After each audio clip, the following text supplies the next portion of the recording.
Comme vous le savez probablement, le progrès de notre monde se constitue d'un continuel échange entre êtres humains, et c'est précisément à cet instant que cet échange va se concrétiser.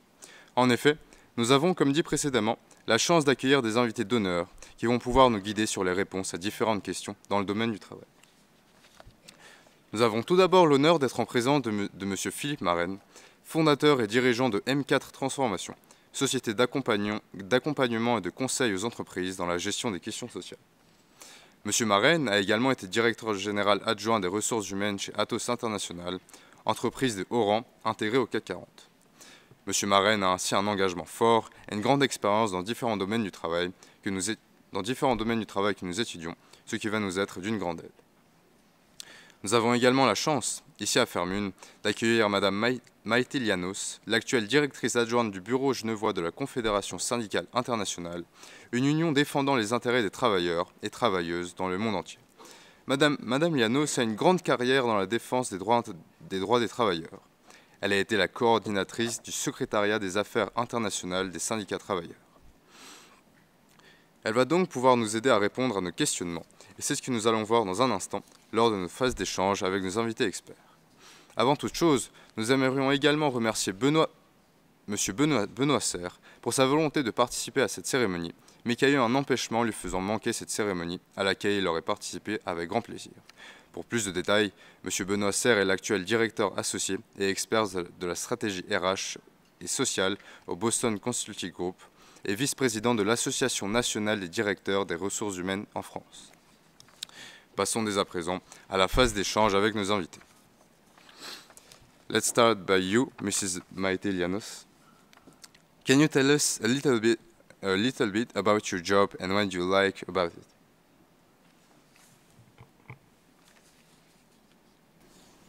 Muchas gracias. Y primero que todo, muchas gracias por la invitación y es un gusto estar con ustedes. Y sabiendo que hay trilingüismo, voy a aprovechar para poder hablar en mi lengua materna, que es el español. Entonces, déjenme también saludarlos como nos saludamos en esta sala durante la conferencia. Y nosotros nos decimos buenos días, compañeros y compañeras, porque en esta sala es donde se reúne el grupo de los trabajadores, donde hay muchos menos sacos y corbatas y muchas más camisetas diciendo con los logos de sus sindicatos. Entonces, me gustaría preguntarles, ¿cuántos de ustedes saben lo que es un sindicato?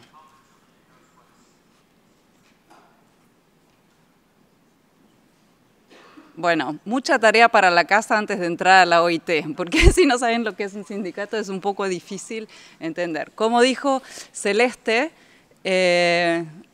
los sindicatos son aquellos que te dieron el fin de semana y las vacaciones.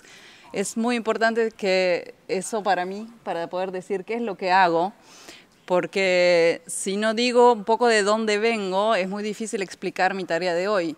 Yo en algún momento también fui estudiante y tuve que empezar a trabajar para poder pagar mis estudios. Probablemente algunos de ustedes tengan que hacerlo y fui una trabajadora precaria, como muchos de ustedes probablemente, lamentablemente, vayan a hacer, porque hoy por hoy la entrada en el mundo del trabajo es bastante más difícil de tener un empleo formal al inicio. Entonces fue la precariedad en el trabajo la que me llevó a preguntarme cómo podía defenderme. Y obviamente uno solo contra un empleador no se puede defender porque depende de su salario. Y es así que la única forma de defendernos como trabajadores es juntarnos con otros trabajadores y eso se hace a través de sindicatos. Entonces fueron los sindicatos los que en alguna buena medida también le dieron origen a la OIT y que le siguen dando el empuje para seguir trayendo los desafíos que tenemos hoy en el mundo. Entonces, mi trabajo en el día de hoy es eso, es escuchar a mis compañeros y compañeras, y los escuchamos a través de procesos democráticos, de congresos, de reuniones y demás, para ver cuáles son los desafíos actuales en el mundo del trabajo, para defender los derechos adquiridos, como, por ejemplo, el primer convenio de la OIT, es el convenio número 1 que fue adoptado en 1919, que es sobre el tiempo del trabajo. 8 horas de trabajo, 8 horas de ocio y 8 horas de descanso, así como un máximo de horas semanales. Eso hoy por hoy está en cuestión, porque mucha gente se ve obligada a trabajar más que las horas requeridas. La digitalización trae muchos desafíos y demás. Entonces, nuestro trabajo es defender los derechos adquiridos y generar derechos ahí donde existe una necesidad.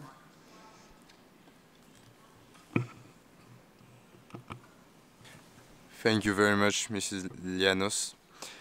How do you organize yourself within the ITUC to build and defend a common position in negotiation for greater social justice? Can you share examples of successful initiatives or campaigns led by ITUC in support of workers' rights? Sí, nosotros nos organizamos de abajo para arriba. Entonces, es todo un proceso democrático que empieza a través de los lugares de trabajo, las personas que se organizan en sindicatos. Los sindicatos son, en general, pueden ser de empresas, pueden ser sectoriales, por ejemplo, el sector de la agricultura, el sector de la aviación, y a su vez, a nivel nacional se conforman los que son las confederaciones sindicales.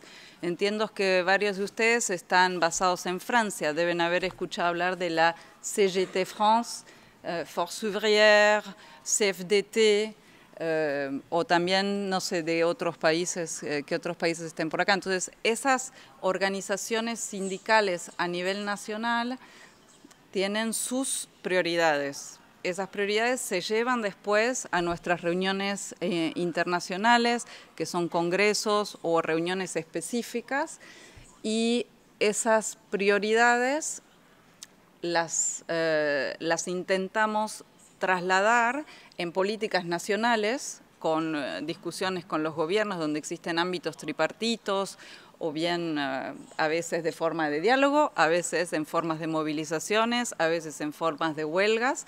Y a nivel internacional, en la OIT, lo trasladamos a través de lo que tal vez ustedes van a aprender en cómo funciona la OIT, el grupo de los trabajadores, que es el grupo que representa, son los representantes en los órganos de la OIT de esta gran masa de trabajadores, y llevamos nuestras prioridades de esa forma. Y cómo las negociamos de forma tripartita o en la OIT a través del consenso, que eso es un ejercicio muy difícil de ejercer con temas que son muy complicados, y en la OIT porque tocan la relación desigual entre capital y trabajo. Entonces, muchas veces es difícil llegar a consenso, pero es eso lo que nos permite avanzar en los derechos.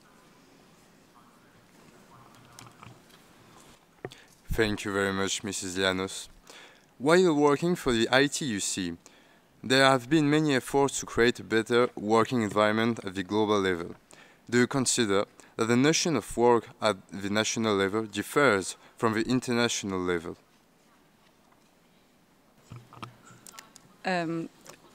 Voy a responder una parte también que me olvidé de la parte anterior. Si tuvimos conquistas.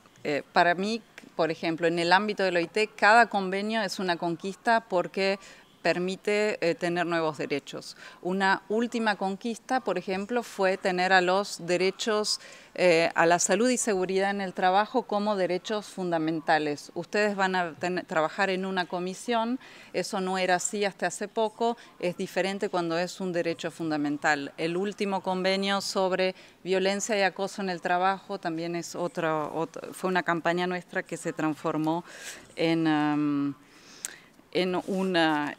convenio. Para saber, es que el trabajo es diferente en un lugar o en otro. Bueno, antes de ir a la OIT y como tarea para el hogar, tal vez les recomiendo leer este documento que a mí me gusta mucho, que es la Declaración de Filadelfia, que probablemente Celeste también la conoce de memoria. Y el punto principal es: el trabajo no es una mercancía.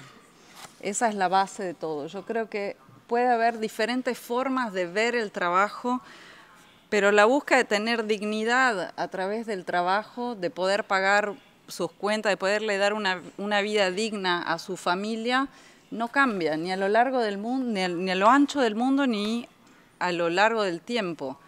Uno quiere trabajar con dignidad, quiere trabajar para desarrollarse.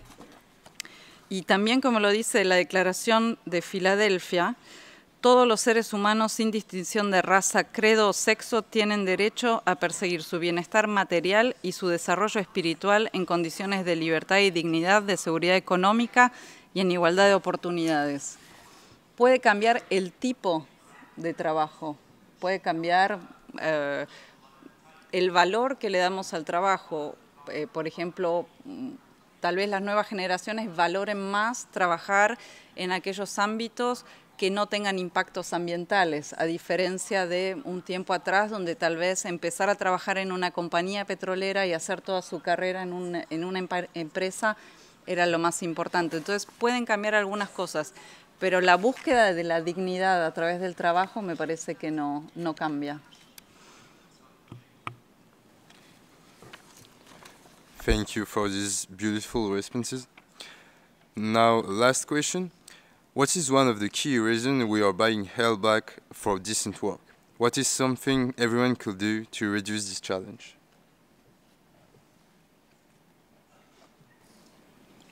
Bueno, lo primero que les diría es, cuando empiecen a trabajar, únanse a un sindicato para poder defender sus derechos. ¿Cuáles son los desafíos? Los desafíos son enormes y no puedo decir uno u otro. Muchas cuestiones tienen que ver con falta de cumplimiento de las leyes, con desregulación laboral y permitir que el trabajo se vuelva una mercancía. También puede tener que ver, o sea, es muy difícil tomar cuál es un desafío u otro. Ustedes van a trabajar, por ejemplo, como escuché en la Comisión de Derechos Fundamentales, trabajo forzado y trabajo infantil. Todas estas cuestiones tienen que ver, son múltiples variables que generan esta situación. La forma de producción, la internacionalización del trabajo, la forma en que las cadenas de suministro se organizan, la forma en que se paga, se remunera a las personas. Entonces hay muchísimos desafíos por delante y es difícil identificar uno u otro. Lo que nosotros siempre decimos, y lo voy a decir en inglés porque así que se usa la frase, es put people before profit. Y muchas veces estos desafíos es porque el profit viene antes de la gente.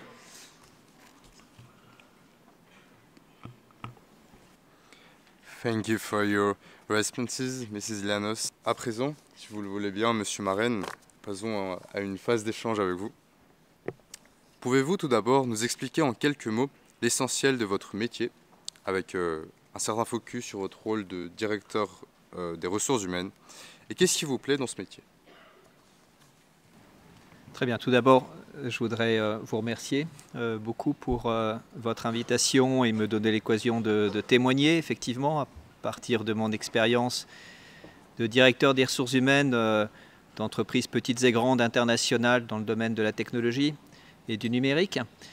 De féliciter l'organisation, c'est formidable de voir tous ces jeunes venus d'horizons très divers travailler sur ce sujet du travail. Donc félicitations Florence Baudry, bravo Marina et Lucas pour l'animation de cette table ronde. Et puis je voudrais vous saluer tous, jeunes ici présents, et en espérant que cette conférence puisse vous inspirer, que vous puissiez apprendre quelque chose et qu'elle vous renforce quelque part dans vos apprentissages et vos engagements. Alors vous m'avez demandé qu'est-ce qui m'intéresse dans ce métier de directeur des ressources humaines. Alors c'est une question complexe, il y a beaucoup de paramètres bien évidemment, mais si je devais essayer de le résumer, je dirais que ce qui m'intéresse le plus, c'est quelque part de faire grandir une communauté humaine, qu'elle soit dans une administration, dans une entreprise, peu importe, petite ou grande. et de la faire grandir de plusieurs façons, je dirais. Une première façon, évidemment, qui est de l'agrandir en termes de ce qu'on appelle, pardon l'anglicisme, mais skills and competencies, c'est-à-dire les compétences et les savoirs. Il faut savoir que dans le monde de la technologie, les métiers évoluent extrêmement vite. Vous pouvez être un peu out of market, pardon encore de l'anglicisme, à 30 ans, parce que vous n'êtes pas formé sur les bonnes et les nouvelles technologies. Donc c'est un domaine effectivement où il faut se former en permanence et ne jamais croire et apprendre tout au long de la vie, ne jamais croire qu'on a fini d'apprendre à la fin de ses études. Le deuxième aspect, c'est peut-être aussi de grandir en termes de, je dirais, de relations humaines. J'ai été frappé de voir, moi, dans mon expérience, on critique souvent la mondialisation, mais à quel point maintenant les entreprises ressemblent de plus en plus à des Nations Unies en miniature. Hein. Et donc, j'ai eu la chance d'être, comme vous le disiez, directeur des ressources humaines dans une entreprise présente dans 72 pays, avec toute la diversité que ça comporte. Et je dois dire qu'aujourd'hui, on voit de plus en plus, et pas simplement dans le domaine du numérique, mais le travail en équipe internationale. Et donc la capacité de comprendre l'autre, de comprendre différentes cultures et de travailler dans un milieu interculturel est absolument fondamentale. Et je pense pour vous, dans cette salle, vous aurez expérimenté ça, quel que soit le domaine vers lequel vous vous dirigez. Et puis troisièmement, je dirais aussi grandir en termes, c'est ce qui est peut-être le plus satisfaisant finalement, de confiance en soi. Vous savez, il y avait un grand entrepreneur américain qui disait, pardon, je le dis encore en anglais, but what would you do if you are not afraid of? Et qu'est-ce que vous feriez si vous n'aviez pas peur? Voyez. Et donc, parfois, on voit beaucoup de collaborateurs dans le monde professionnel qui se disent j'ai été formé sur telle matière, je ne peux pas faire autre chose, ou je travaille dans le public, je ne peux pas travailler dans le privé, ou j'ai été travailler en France, je ne peux pas travailler en Allemagne, etc. Et vous voyez, je pense que un des intérêts de ce métier, c'est aussi de donner confiance en eux. Et j'ai vu des parcours formidables de collaborateurs qui ont fait des choses extraordinaires dans leur vie, dont ils ne se seraient jamais cru capables. Donc c'est un message aussi que je voulais vous apporter, que effectivement, ne pensez pas que vous êtes déterminé par votre formation initiale ou par votre culture. Vous pouvez faire énormément de choses, si vous n'avez pas peur, bien sûr, et si vous pouvez vous engager. Donc voilà un peu, si vous voulez, ce qui a fait quelque part mon engagement et qui continue à le faire au quotidien. In fine, je dirais, pour non seulement faire de meilleurs professionnels, c'est le métier du DRH, mais aussi quelque part parce que les entreprises ont aussi leur part de responsabilité sociale, environnementale, de meilleurs citoyens dans le monde. Et je pense qu'on pourra en parler aussi dans la suite de nos échanges.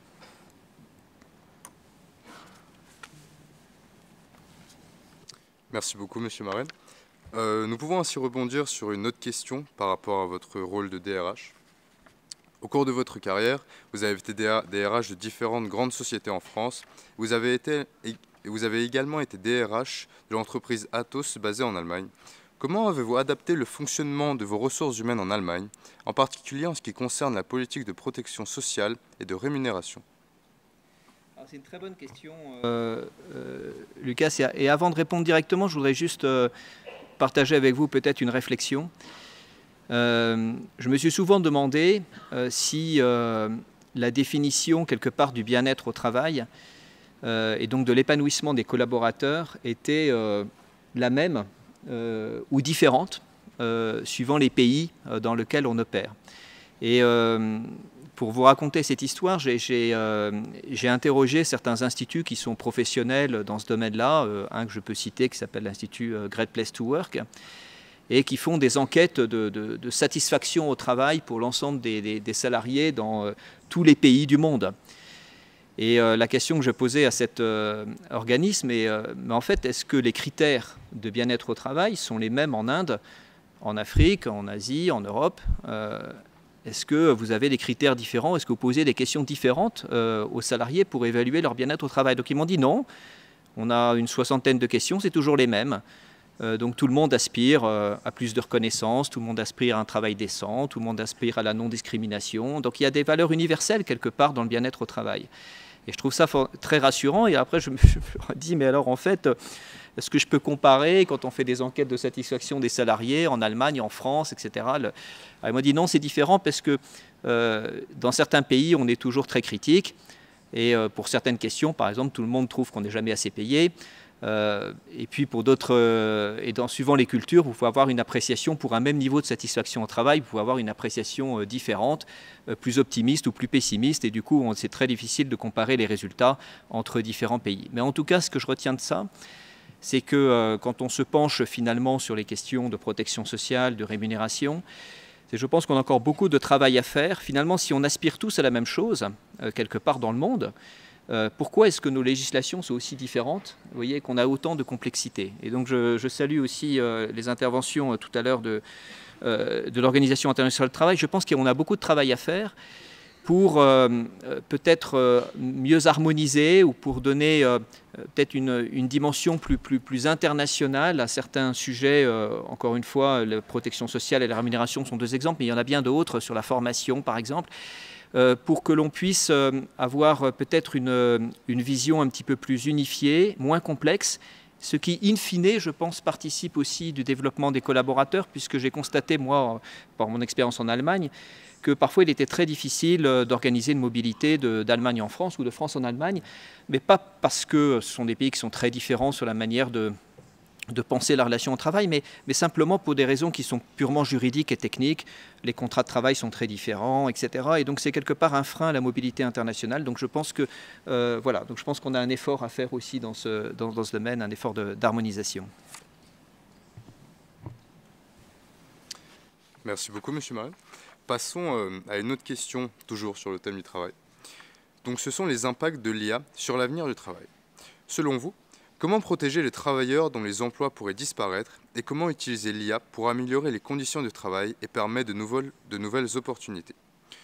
Une autre question qui va aussi avec celle-là. Considérez-vous que l'économie numérique est une voie vers des emplois plus nombreux et de meilleure qualité pour les jeunes? Bon, alors c'est des sujets qui sont très ambitieux. Merci Lucas pour la question. Sur le premier point, si vous me permettez, je voudrais juste réagir parce que vous avez dit protéger de l'intelligence artificielle. Oui. Je ne suis pas sûr que le débat se pose en ces termes-là. L'intelligence artificielle, ce n'est pas une découverte, hein, c'est une invention humaine. Enfin, je pense qu'il faut qu'on revienne, qu'on en ait bien tous conscience. Ce n'est pas comme si on découvrait une nouvelle planète ou une vie extraterrestre. Hein, donc c'est une invention purement humaine. Et si vous me permettez de faire un peu la comparaison, de la même manière qu'on a pu inventer le moteur à explosion pour permettre aux personnes de se déplacer plus vite et plus loin, de la même manière, l'intelligence artificielle va permettre à notre cerveau d'aller plus vite et plus loin aussi. Donc c'est quelque part plutôt une aide pour toutes les prestations intellectuelles ou pour tout le travail intellectuel, plutôt que quelque chose dont il faut se protéger. Et le message que je voudrais faire passer ici aussi, c'est que ne pensez pas que l'intelligence artificielle soit pour les autres ou pour les experts en informatique ou en technologie numérique. Je pense que l'intelligence artificielle est pour tout le monde. Et comme le disait un intervenant très justement tout à l'heure, je pense qu'on a tout intérêt à se saisir du sujet. Une technologie n'est ni bonne ni mauvaise en soi, tout dépend ce qu'on en fait. Et donc en tant que jeune génération, bien sûr, vous devez vous intéresser à l'intelligence artificielle et voir tout le bien qu'il est possible d'en retirer. Plutôt que simplement de chercher à se protéger. Je permets de réagir un petit peu sur ce terme de protéger. Alors maintenant, est-ce que l'intelligence artificielle et le numérique en général vont détruire des emplois? La réponse est oui. De la même manière que, je dirais, dans le passé, on a peut-être aujourd'hui moins de maréchal ferrant, moins de cochers, moins de télégraphistes, parce que les technologies ont changé tout simplement. Donc bien sûr qu'il y a des emplois ou des positions qui vont être supprimées, à commencer d'ailleurs dans le domaine que je connais bien, qui est le domaine des technologies, par le métier de développeur qui va complètement changer avec l'aide de l'intelligence artificielle. Donc bien sûr, il va y avoir des emplois qui vont changer. La question, c'est plutôt de savoir comment est-ce qu'on va se former à l'immensité aussi des nouveaux emplois qui vont se créer, à commencer par celui d'éduquer l'intelligence artificielle, qui, je peux vous dire, donc il ne faut pas toujours croire ce que dit l'intelligence artificielle.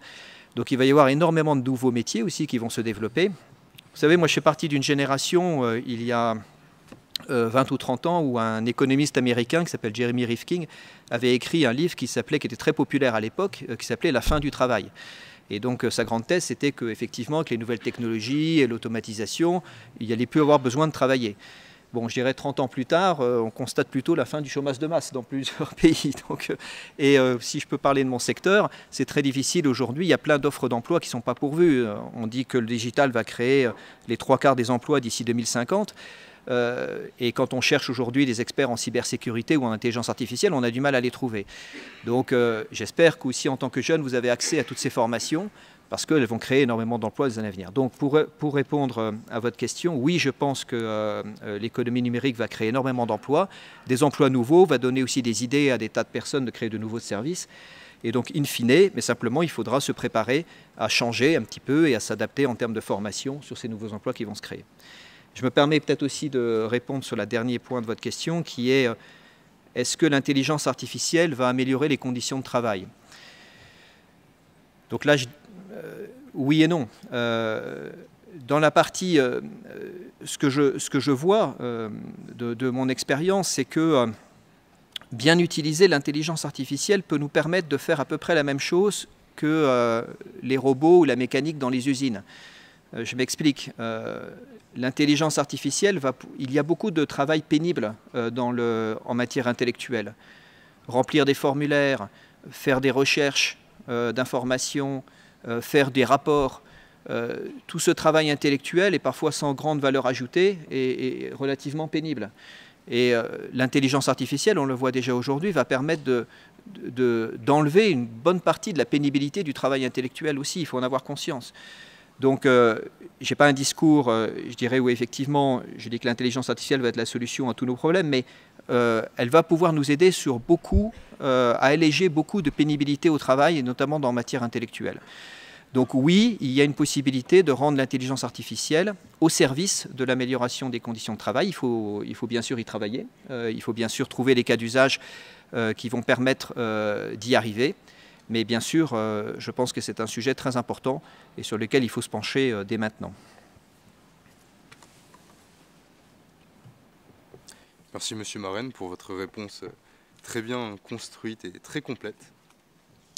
Pour rebondir sur la question du bien-être au travail, de votre point de vue, comment aborder la question du bien-être au travail et comment la relier avec l'idée d'un travail décent?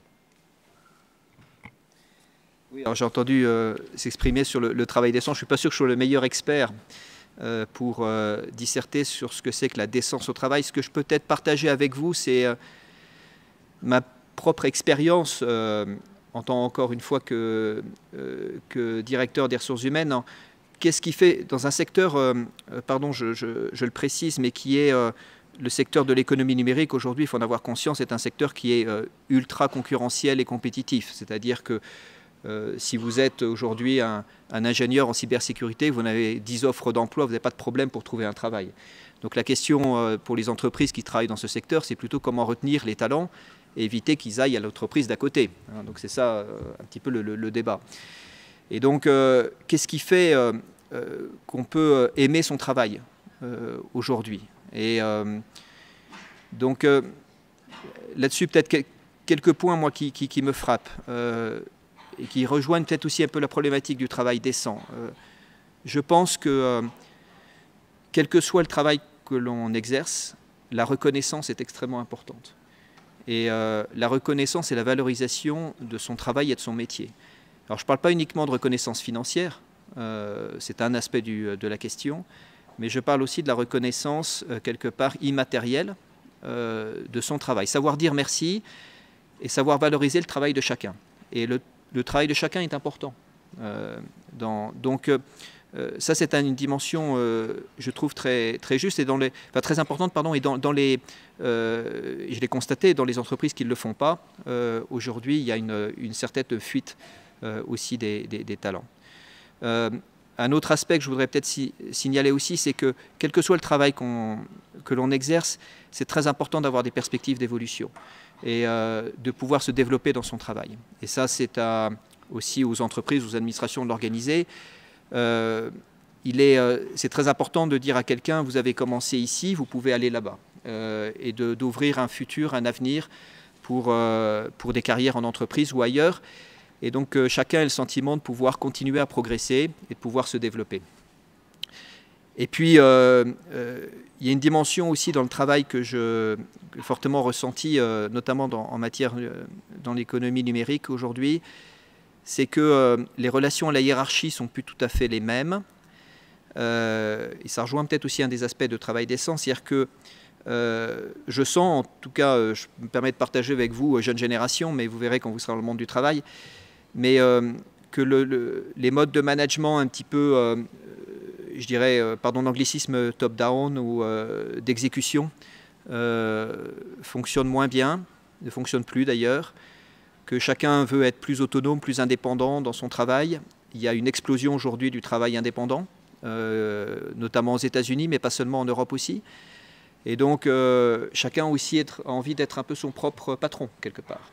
Et donc, cette notion d'autonomie et d'indépendance dans le travail, c'est une composante aussi importante que je vois se développer beaucoup. Et donc, si vous voulez, dans l'appréciation du bien-être au travail ou du travail décent, je pense que c'est un élément qui devra être de plus en plus pris en compte. Le rapport à la hiérarchie, le rapport à l'autorité, le rapport, quelque part, la subordination dans le travail. Comment est-ce que tout ça va évoluer dans les années à venir, dans un monde qui est de plus en plus collaboratif, de plus en plus indépendant, où chacun a envie de contribuer, mais aussi est soucieux de son espace de liberté et de pouvoir avoir ses propres marges de manœuvre, sa propre autonomie.